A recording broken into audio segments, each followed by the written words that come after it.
السلام علیکم رحمۃ اللہ وبرکاتہ پیارے بچوں. چلیے بچوں، آج ہم اردو بال بھارتی میں ہمارا جو سبق لینے والے ہیں ایک خواب. آپ نکالیے پیج نمبر 39. دیکھیے پیج نمبر 39 نکالیے اور یہ سبق جو ہے یہ نکالیے ایک خواب. دیکھیے اسٹوڈنٹ، پہلے ہم اس سبق کو آپ کو اس مکالمہ ہے یہ اس کو ہم آپ کو پڑھ کر بتاتے ہیں، پھر بعد میں آپ بھی اسے پڑھیے. تو کرتے ہیں، چلیے اسٹارٹ. آپ بھی اپنی درسی کتاب میں بغور دیکھیے اور ہمارے ساتھ پڑھیے آپ بھی. ایک دن خواجہ نے خورشید آپا کو اپنا خواب سنایا. پانی کی نہر ہے، اس کے کنارے ایک محل ہے. ایک خوبصورت پری خوان لیے آسمان سے اتر رہی ہے.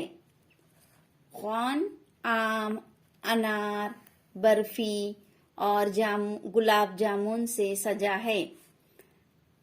ان سب کی خوشبو سے میرا جی خوش ہو گیا. خورشید آپا: آگے کیا ہوا؟ خواجہ: پری خود میرے پاس آئی، اس نے برفی دی اور اڑتی ہوئی چلی گئی. خورشید آپا: برفی کا کیا ہوا؟ خواجہ: کیا ہوتا، بس میرا خواب ٹوٹ گیا، برفی کی خواہش رہ گئی. خورشید آپا: فکر نہ کرو، برفی ہمارے ذمے. دیکھیے اسٹوڈنٹ، یہ جو بچہ ہے چھوٹا سا، دیکھیے اس تصویر میں آپ کو نظر آ رہا ہے، یہ بچہ سو رہا ہے. تو اس بچے کو، اس کا نام خواجہ ہے.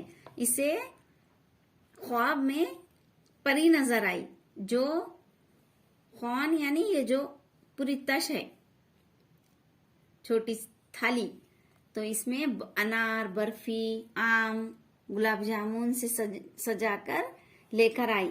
تو خواب میں خواجہ کو یہ تمام چیزیں کھانے کی جو تھی وہ نظر آئی، وہ بہت خوش ہو گیا. لیکن بعد میں خواجہ کا خواب ٹوٹ گیا. تو خورشید آپا نے کہا کہ چلیے تم فکر نہ کرے، برفی ہمارے ذمے، ہم تمہیں برفی دیں گے. تو دیکھیے پیارے بچوں، آپ اس سبق کو پڑھیے